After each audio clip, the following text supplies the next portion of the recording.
దశరథుడు చేసి మర్చిపోయింది ఏమిటి అన్నారు. దశరథుడొకనాడు వేటకై తరలె నట్టడవిలోన, దశరథుడొకనాడు వేటకై తరలె నట్టడవిలోన, నిశీధమున మృగమును కొని యొక్క మునింపుల్ చేశరాన.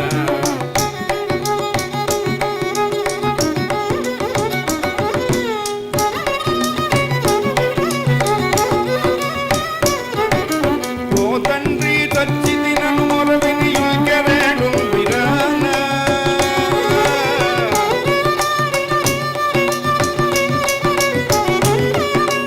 నా తపసి చెందగేగి నొచ్చుకొన అతడనియక నిగరాన.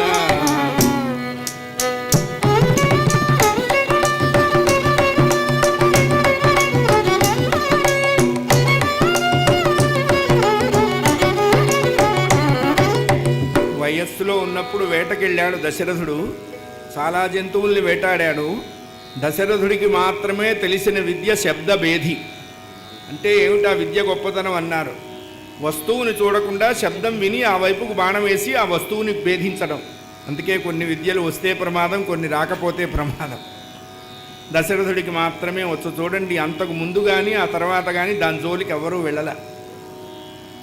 విల్లు ఎక్కుపెట్టి బాణం సారించి ఏదైనా శబ్దం వస్తే ఆ వైపుకు వేద్దామని చాలా శ్రద్ధగా చెవులు రిక్కించి వింటున్నాడు దశరథుడు.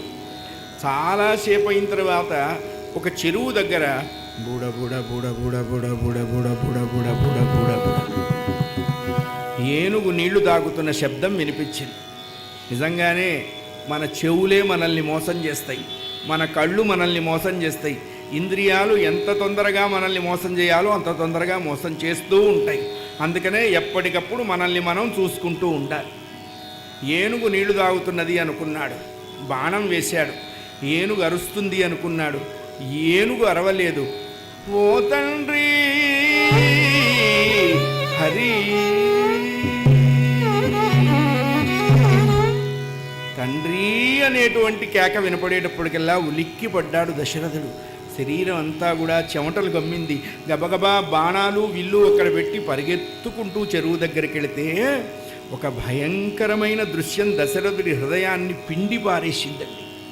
11 ఏళ్ళు కూడా లేవు, ఒక పసిపిల్లవాడు నీళ్లల్లో కుండతో నీళ్లు ముంచుతుంటే దశరథుడు వదిలిన బాణం వెళ్ళి ఆ పిల్లవాడి గుండెల్లో దిగబడి వెచ్చటి నెత్తురు చిమ్ముతూ ఉన్నది. ఆ పసివాడు కుండతో సహా నీళ్లల్లోకి జారిపోతూ ఉన్నాడండి. గబుక్కున వెళ్ళి ఆ పిల్లవాడిని పొదివి పట్టుకున్నాడు దశరథుడు. ఇది